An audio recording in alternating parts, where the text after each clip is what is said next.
आपण पाहत आहात कराड टुडे न्यूज. कोयना धरण पाणलोट क्षेत्रात पावसाने दमदार सुरुवात केली आहे. काल मंगळवारी दुपारनंतर रात्री उशिरापर्यंत कोयना नवजा परिसरात पावसाचा जोर वाढला होता.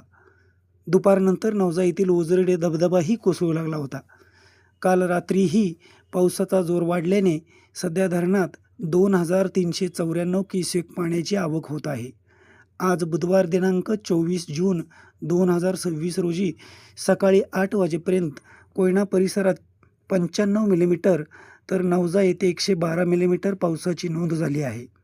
याशिवाय महाबळेश्वर येथेही 142 मिलीमीटर पाऊस नोंदला गेला आहे. धरणात 0.2 TMC पाणीसाठा वाढला आहे. सध्या धरणात 13.27% पाणीसाठा शिल्लक असून 8.85 TMC उपयुक्त पाणीसाठा आहे.